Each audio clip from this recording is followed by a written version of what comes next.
Barchaga assalomu alaykum. Men Gulshod Sabirni Tulayn klinikasi ginekolog reproduktolog shifokori bo'laman.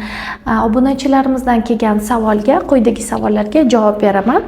Demak, ekodan oldin qanday analizlar topshiriladi degan savol kelibdi. Aytib o'taman, Sog'liqni saqlash vazirligini tasdiqlangan buyrug'iga asosan bizda eko uchun topshiriladigan maxsus analizlar ro'yxati mavjud. Buni shu vazirlik tomonidan tasdiqlangan va u majburiy hisoblanadi.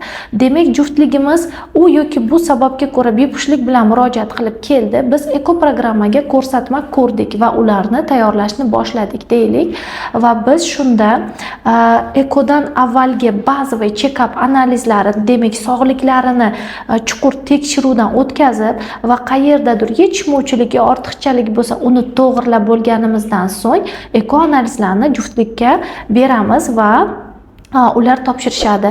Bu analizlar asosan nimaga qaratilgan? Ayol bilan ko'proq ishlanadi. Ekodan oldin shu sog'ligini tekshirib, chuqurroq tekshirib va eko bu ayol patsientkamiz uchun xavfsizligini ta'minlash va bilish uchun, xotirjamlik uchun biz bu maxsus analizlardan o'tkazamiz. Demak, bunga asosan infeksiyalar kiradi. Infeksiyalardan gepatit B, C, SPID, sifilis jinsi infeksiyani bir turi hisoblanadi RV analiz va shunga o'xshash infeksiya, to'rch infeksiyani barcha turlari, toksoplazmoz, mikoplazma, ureoplazma, xlamidiya jinsi infeksiyalar tekshiriladi va ayolni onkologik markorlarini tekshiramiz. Nimaga?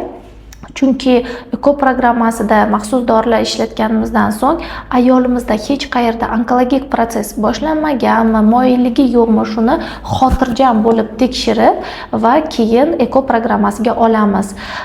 Va erkakdan ham, turmush o'rtoqlaridan ham xuddi shunday maxsus infeksiyalar, gepatit B, C, SPID, RV va shunga o'xshagan infeksiyalar va to'rch infeksiya, spermogramma va ko'rsatmaga asosan turmush o'rtoqlarida juftligimizda demak karyotip analizini ko'ramiz. Agar ularda qarindosh nikoh bo'lsa yoki shunga o'xshagan nasliy moyillik ko'rsak, karyotipirovaniya bu genetik analizdan bir tur hisoblanadi.